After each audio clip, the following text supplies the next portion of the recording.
서점이나 인터넷 포털 사이트에서 가장 많이 나오는 책, 그리고 가장 많이 팔리는 책을 조사해 봤더니 자기 개발서랍니다. 어떻게 나의 삶, 내 인생의 삶을 좀 더 발전시키고 좀 개발할 수 있을까? 아마 이것은 모든 인간이 가지고 있는 내면의 욕구일 겁니다. 그런데 이러한 것의 내면에는 하나의 명제가 자리 잡고 있는데, 그것은 다름이 아니라 내 인생은 나의 것이라는 겁니다.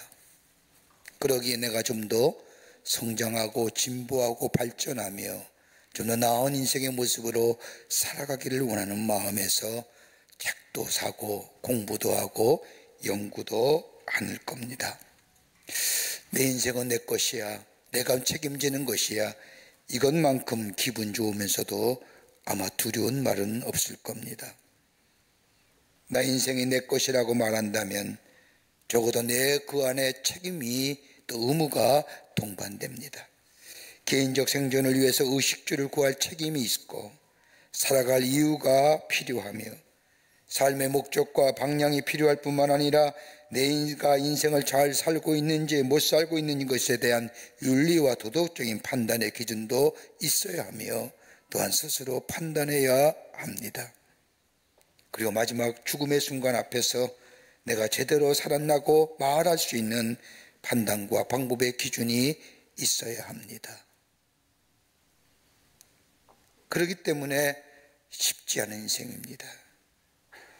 살아갈 이유를 선택하기 위해서 많은 사람들은 여러 가지 일들을 하게 됩니다.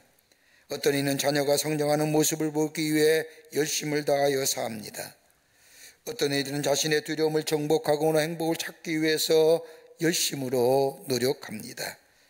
젊었을 때에는 배우자를 만나 아름다운 가정을 갖는 것을 꿈꾸며 살고, 아름다운 배우자를 만나 가정을 이루고 나면 사람들은 대체로 내가 하는 일에 대하여 성취감과 목적과 의미를 찾으려고 애를 씁니다. 그러다 나이가 들면 대체로 자신의 삶의 만족스러움에 삶의 비전과 초점을 맞추어 살아갑니다. 근데 문제는 이렇게 사는데 정작 삶을 뒤돌아보면 매우 실망한다는 겁니다. 애써 노력하고 자신의 발전과 성장을 위하여 노력했지만 내 삶에 뒤돌아보면 그렇게 만족스러운 삶이 아님을 경험하게 된다는 겁니다. 그래서 유명한 신학자인 토마스 하트라고 하는 사람은 인간이 어떨 때 하나님을 만나게 되느냐, 하나님의 만남에 몇 가지 유형이 있다고 얘기합니다. 그 하나가 뭐냐? 깊은 생각의 끝자락에서 하나님을 만나게 된다는 겁니다. 진실을 생각하고 선을 생각하고 아름다움을 생각할 때 그 깊게 생각하다 보면 그 정점에 하나님의 계심을 깨닫게 되고 그 하나님을 만나게 된다는 겁니다. 또 하나 있다고 한다면 인간의 한계와 무력함을 인정할 때에 하나님을 만나게 됩니다. 여기까지? 이게 나의 한계야 할 때가 얼마나 많이 있습니까? 인간의 한계성과 무기력함을 느낄 때에 하나님의 연존하심을 깨닫게 되고 하나님을 만나게 됩니다. 그 대표적인 것이 뭐냐? 죽음이라는 겁니다. 죽음 앞에 누구도 예의 없이 하나님을 찾거나 신을 찾습니다. 인간의 한계요, 유한성이요, 더 나아가 무기력함의 끝입니다. 이것을 이길 수 없기에 인간의 무력함을 인정할 때 비로소 하나님을 찾게 되고 하나님을 만나게 됩니다. 또 하나 있다고 한다면 내 안에 선을 행하려고 하는 충동이 일어날 때에 하나님을 만납니다. 아무리 악한 사람이라 할지라도 선을 지향하는 마음이 있습니다. 선을 생각하면 마음이 기쁘고 선을 잃어버릴 때 마음이 괴롭습니다. 근데 선을 행하려는 내적인 충동, 선을 행하고 싶은데 그렇지 못한 우리들의 삶의 모습, 우리들의 한계, 그럴 때에 비로소 하나님을 찾게 되고 하나님을 만나게 됩니다. 또 하나 네 번째에 있다고 한다면 삶의 위기 가운데 하나님을 만나며 하나님의 계심을 깨닫게 됩니다.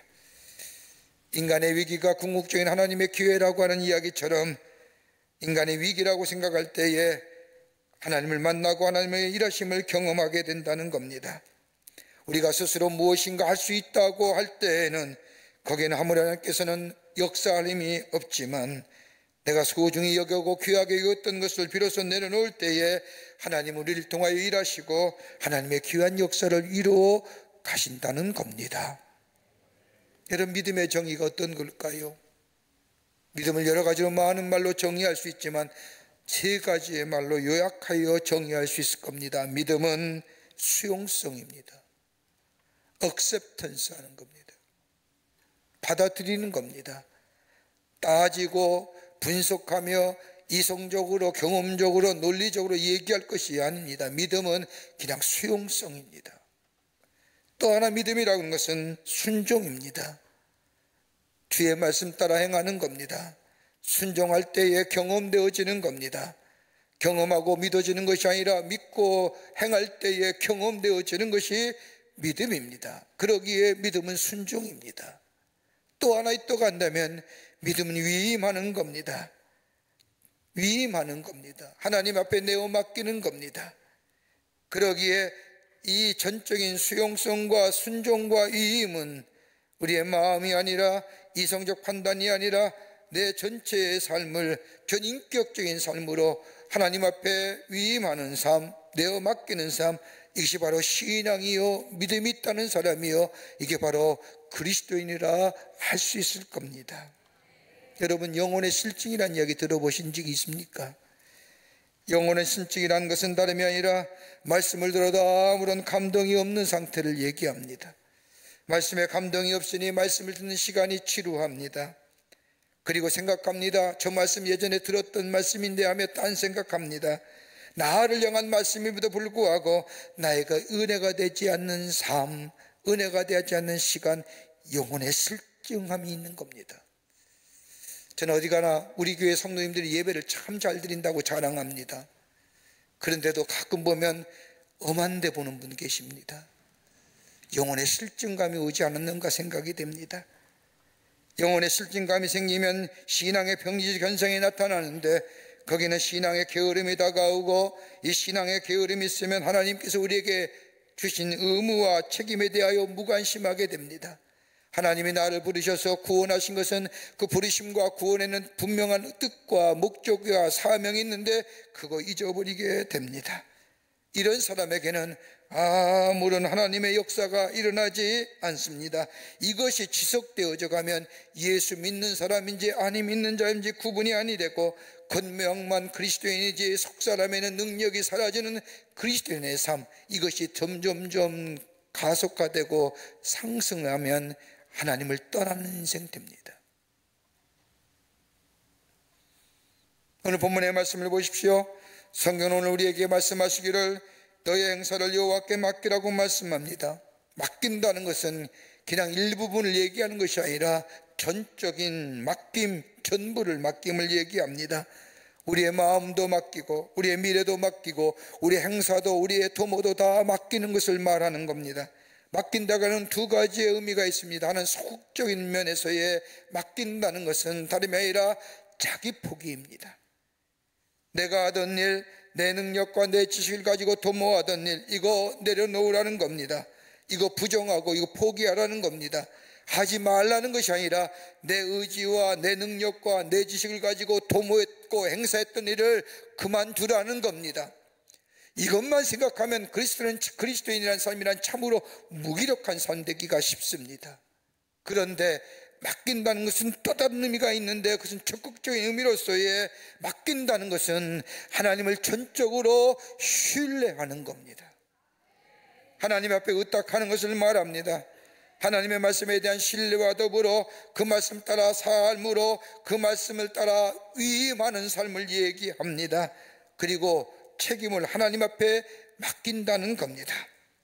그러기 오늘 16장 3절의 말씀을 보면 너의 행사를 여호와께 맡기라, 그리하면 내가 경영하는 것이 이루어지리라 말씀하십니다. 여러분, 내가 하면 내가 책임져야 합니다. 그것이 잘 되면 모르지만 실패하면 내가 전적으로 책임져야 합니다. 그러기에 우리 인생은 언제나 실패에 대한 두려움 가운데 삽니다. 이 실패에 대한 두려움이 일의 주저함을 가져다 주는 겁니다. 하나님 앞에 맡기면 우리 하나님이 책임져 주신다는 겁니다. 여러분, 책임감이 많으면 많을수록 따라오는 것이 뭘까요? 불안함입니다. 불안해요. 불안하니 다른 것으로 불안감을 채우려 하지만은 그때뿐이지 시간이 지나면 또 다른 불안감이 엄습해 옵니다. 여러분, 통계에 의하면 세계 인구의 약 10%가 잠을 이루지 못한답니다.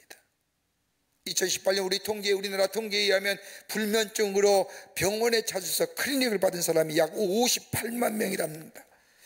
여러분, 잠자는 게 얼마나 행복한 줄 아십니까? 미국 같은 경우는 밤에 잠을 못 자서 불면증을 해소하기에 드는 신경안정제 약으로 약 30톤의 약이 소요된다고 합니다. 왜요? 불안하기 때문에. 여러분 가운데 나는 머리에 대기만 하면 잠자 행복한 줄 아세요? 왜요? 하나님 앞에 신앙적으로 우리가 해석한다면 여러분의 삶의 모든 책임을 하나님 앞에 맡기는 거예요. 안 그렇습니까? 왜 아멘들 안 하세요? 못 맡기니까 잠 못 자는 거예요. 맡기지 못하니까 불안해서 밤새 뒤척이다가 뜬 눈으로 밤새웠다 무슨 자랑스럽게 얘기하는데 그거 하나님을 믿지 못하는 신앙의 모습이에요. 내가 책임지려고 하니까, 내가 다 모든 것을 책임지려고 하니까. 오늘 성경 말씀을 보십시오. 그 책임을 하나님 앞에 맡기라는 겁니다.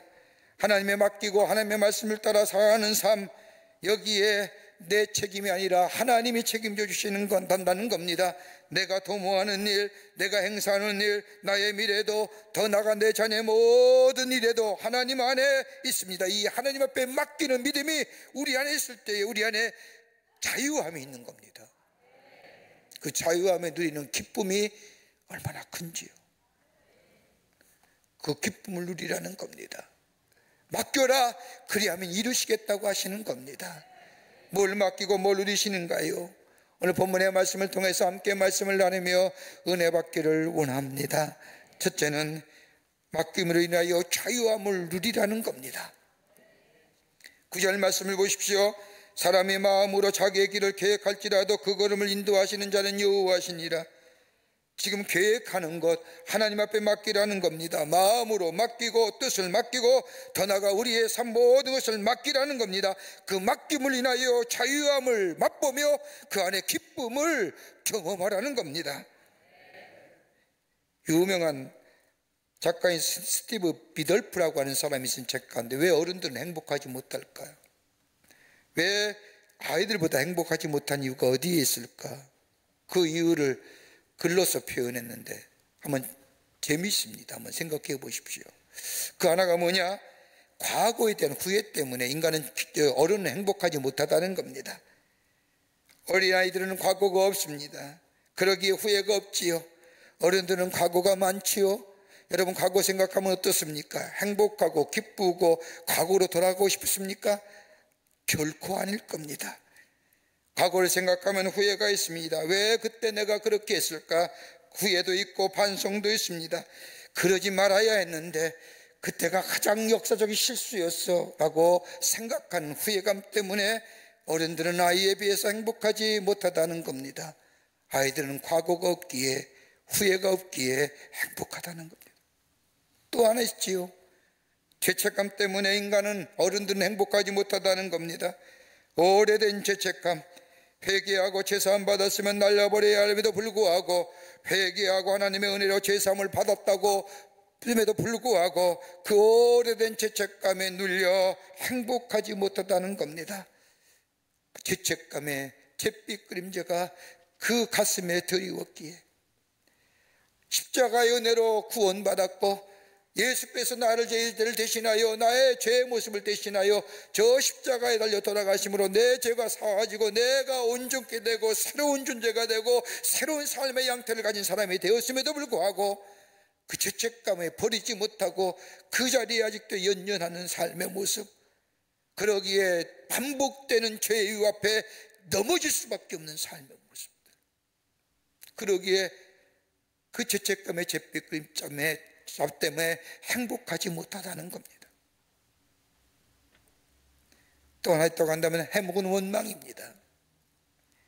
누구를 원망하고 사회를 원망하고 제도를 원망하며 주변의 여건들을 원망하는 이 원망이 우리 안에서 행복을 앗아간다는 겁니다.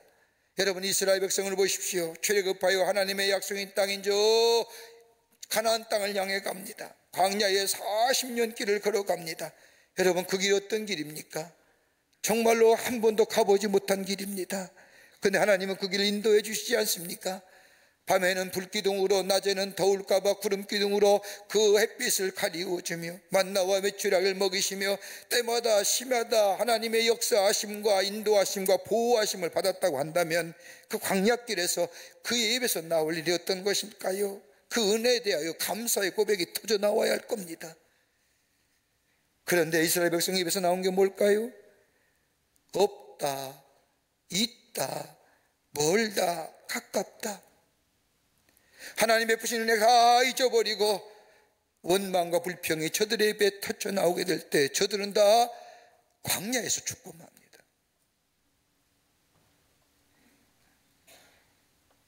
해묵은 원망입니다. 원망이 우리를 하여금 행복하지 못하게 만듭니다. 믿음이 있다고 하면서도 예수 그리스도의 십자가 은총 안에서 거한다고 하면서도 아직도 우리 안에 이 죄책감이나 원망이나 과거의 후회스러운 일들을 인하여 나의 발목을 잡고 있으니 예수 안에 있는 새로운 피조물, 새로운 존재의 삶을 산다고 하면서도 내 안에 기쁨이 없다는 이유. 심리학자 칼리 몽거라고 하는 교수는 자신의 임상실험, 자신의 일생을 통하여 임상실험을 통하여 얻은 결론을 그의 책에서 이렇게 얘기합니다. 정신병동에 있는 많은 환자들 가운데 그들이 죄가 용서받았다고 하는 확신만 줄 수 있다고 한다면 저들은 약 75%의 사람이 병에서 나음을 입을 것이다.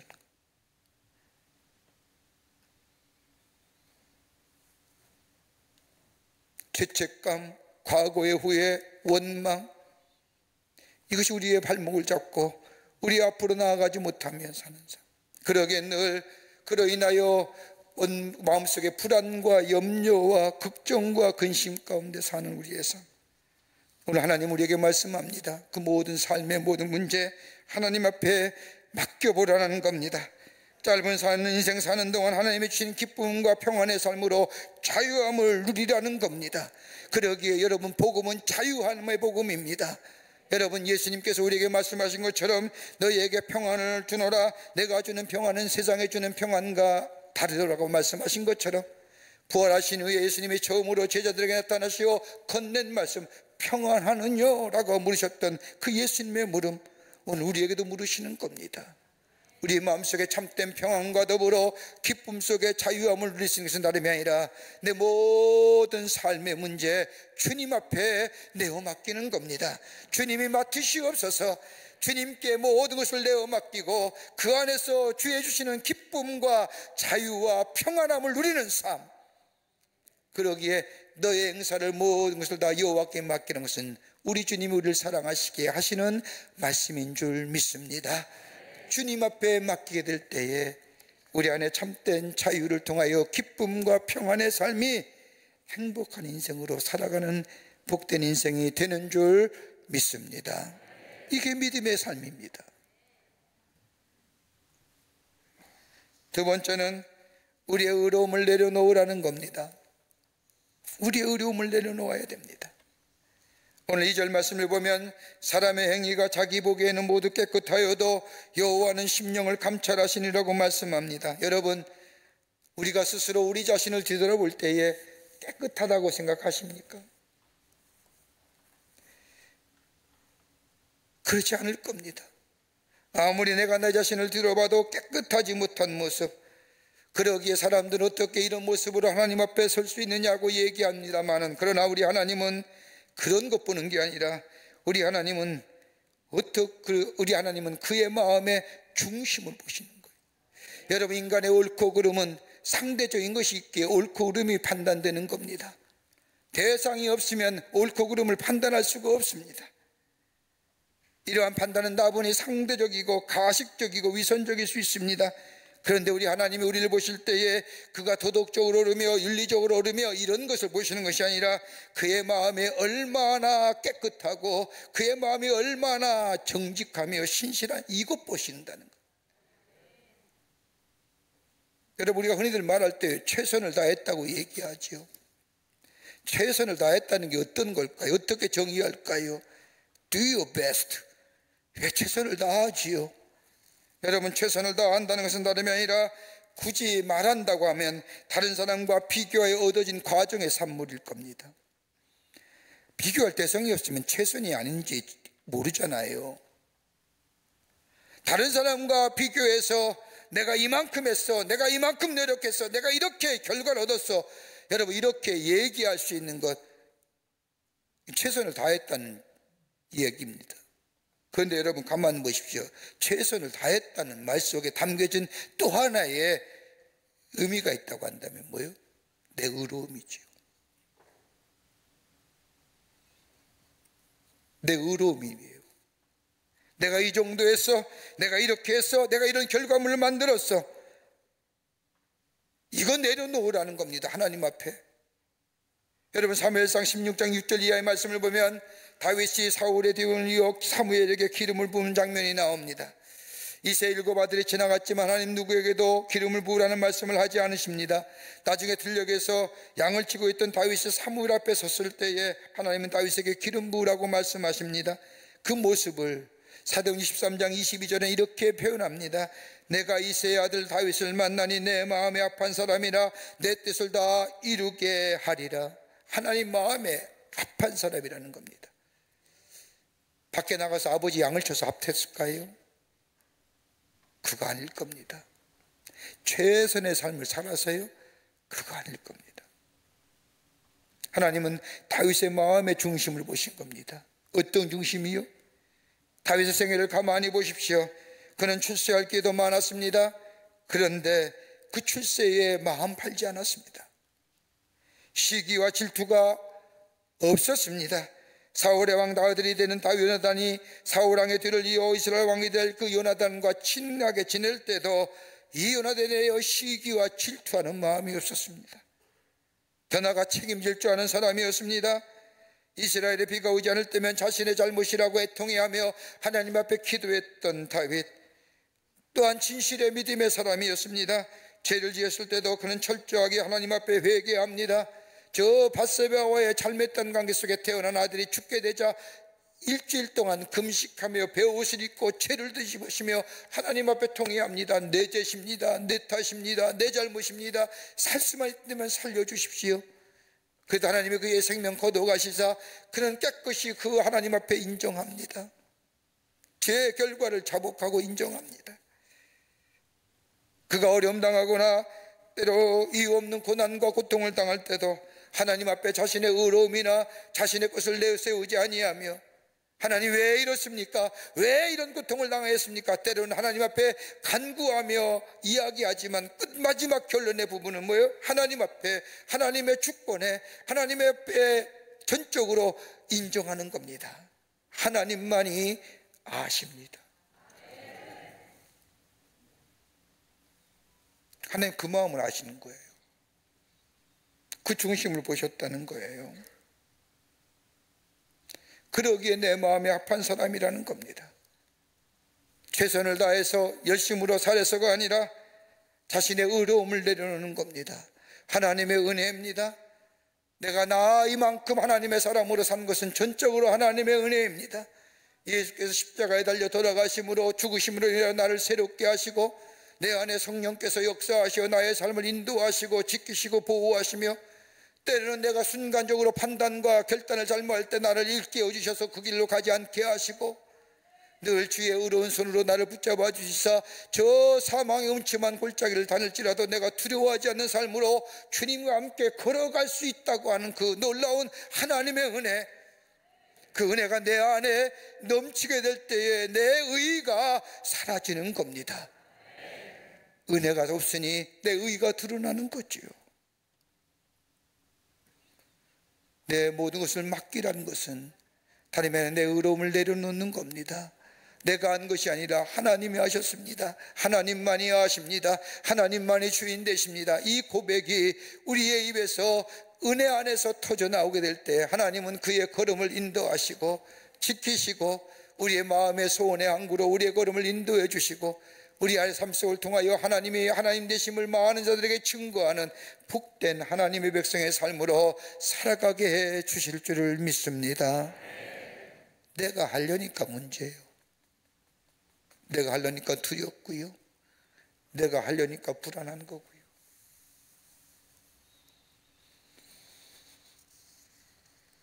끝으로 여호와를 경외함으로 악에서 떠나라 하십니다. 여호와를 경외함으로 악에서 떠나라 하십니다. 7절 말씀에 하나님을 기뻐하라 그리하면 내 소원을 이루어 주실 것이다. 여러분, 하나님을 기뻐한다는 게 뭘까입니까? 우리에게 무엇을 주셔서 우리 안에 있는 기쁨을 말하는 것이 아닙니다. 다윗의 고백을 빌자면 무엇으로 기뻐하느냐? 하나님을 기뻐하는 게 뭐냐? 다름이 아니라 하나님 한 분만으로.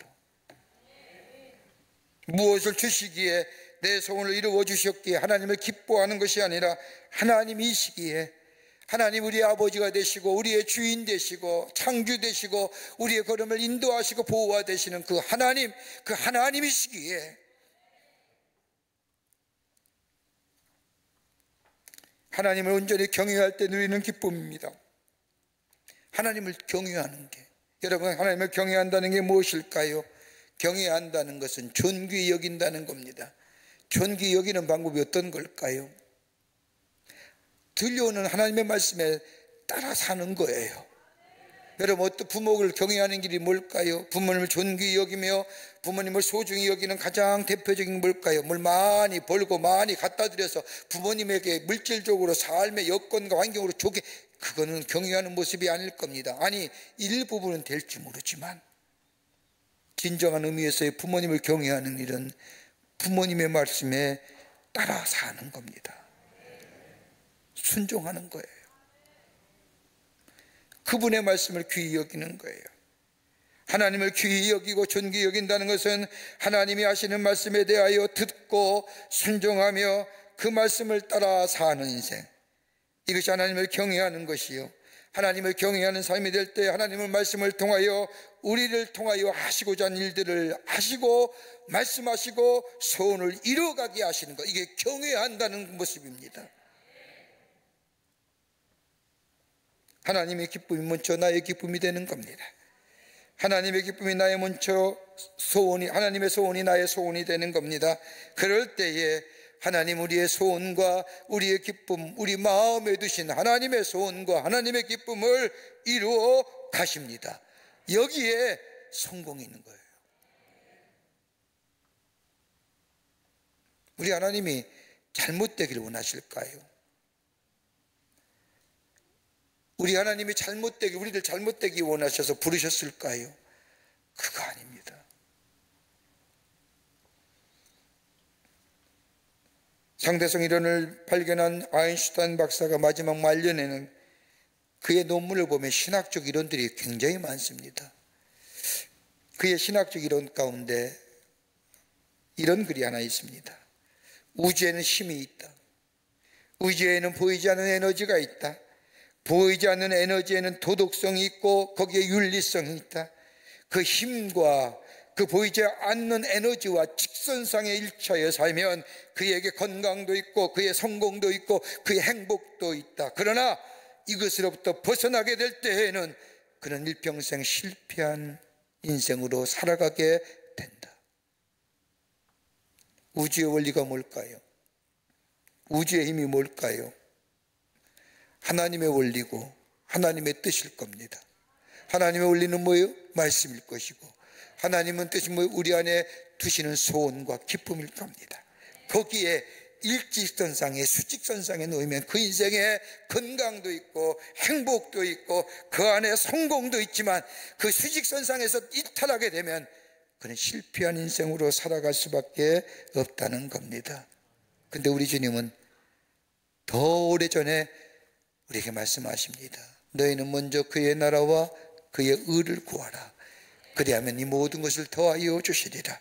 하나님의 뜻을 구하며 하나님의 소원을 구하게 될 때 우리 하나님은 우리에게 건강도 주시고 우리에게 성공도 허락해 주시고 우리에게 행복도 허락해 주시고 우리의 삶 속에 풍요로움의 삶으로 풍성한 삶으로 채우시는 역사를 허락해 주신다는 겁니다.